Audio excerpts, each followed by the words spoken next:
Hey, what's up, everyone? Week 41. We're talking about a Friday, Monday, Wednesday superset AMRAP. So I really love this workout. Some of these exercises are very antagonistic, having the opposing muscle groups working together. You're going to choose a magic number for your group. Usually that's 10. That's a good hypertrophy range, right? Good range for muscle growth, 8 to 12. So we like to give you suggested warm-ups at the top of these workout reviews, doing something different than the breakdown as the huddle. And the yellow highlight, we just like to remind you that you have a purpose at each station. Sometimes we'll put in red in the yellow highlights that there is an opportunity for education, entertainment, further engagement. So put that down there. If you see something highlighted in green, that may be where you want to start for a certain reason. And we'll talk about that. So just running down through here real quick. Of course, this is a strength training workout. So quite often your purpose is going to be to challenge the weight. Not just challenging the weight, but if you have a co-coach and it will allow you, then given a spot, challenge the weight and spot them right there in the forearms for this dumbbell stability ball chest press. And then the dumbbell bent over row, when they're doing that, of course, you're challenging the weight. Make sure that I like to say, if you ain't shaking, we ain't training, right? So you have to challenge the weight that they're rowing, make sure that they are reaching a failure with it. Battle rope slams, that is power and pace. Not just power and pace, but I'll say this, give a target, right? I think it's worth it to stand up on a plyo box next to them and, hold your hand in the air and have them have a goal to try to get all the way up to your hand, something to that degree. So, yeah, challenge them with that. Put that down so you can see it. Then the dumbbell reverse crunch. I put in red here, know your clients. I've seen coaches make the mistake in the past. Everybody gets a dumbbell for their feet. Well, there's a lot of bad backs out there. So no, everybody doesn't get a dumbbell for their feet. So, you have to know. You have to know which clients shouldn't even have both feet off the ground at the same time. So make sure you're aware of back issues and that you're treating people appropriately.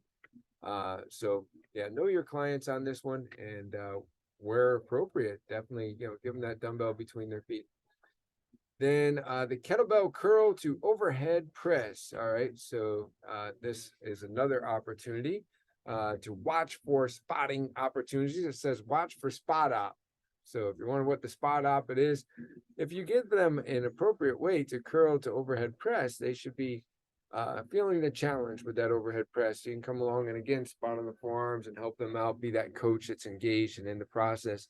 The kettlebell double dead stop deadlift. Okay, so coming to that dead stop and then lifting back up the weight. So again, it's about challenging the weight, but with the deadlift, there's so much to teach. When it comes to spine alignment, chest up, shoulders back, slight bend in the knees, squeezing those armpits against the body to help lock the thoracic.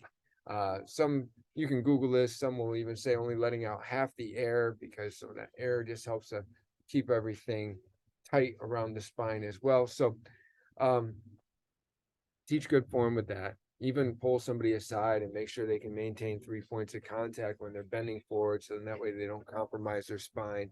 Give a quick assessment when you're teaching the deadlift. See how far people can reach and touch their toes. If you can't touch your toes and then you're going to take a weight to the floor, you're either going to compromise your spine to do it or you're going to start to squat to do it. So make sure they know the range of motion that they have and that they don't go past that with a weight. Otherwise, they're going to be more susceptible to injury.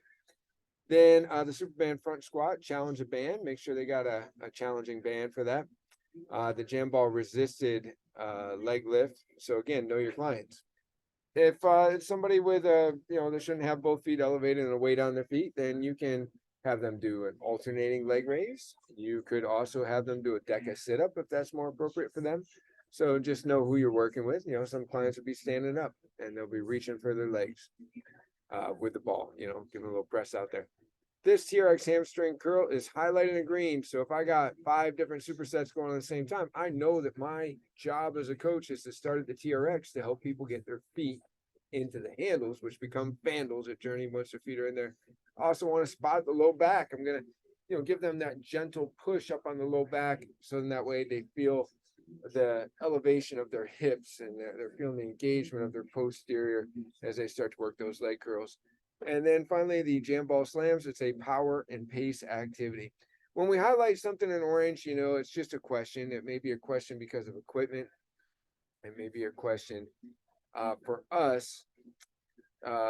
You know, we have a lot of older folks here. Not everybody does. You know, some people have a very agile population. So you have to ask, is the sprint to the back pedal worth it?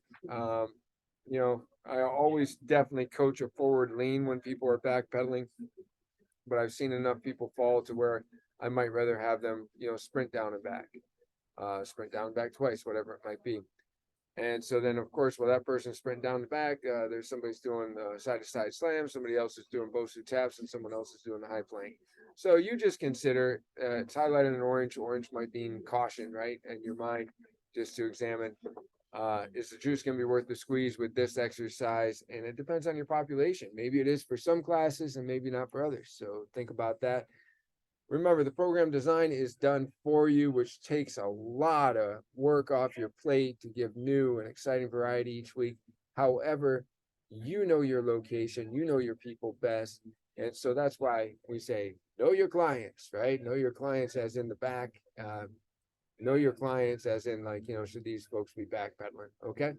You know best. Good luck. Have a great week.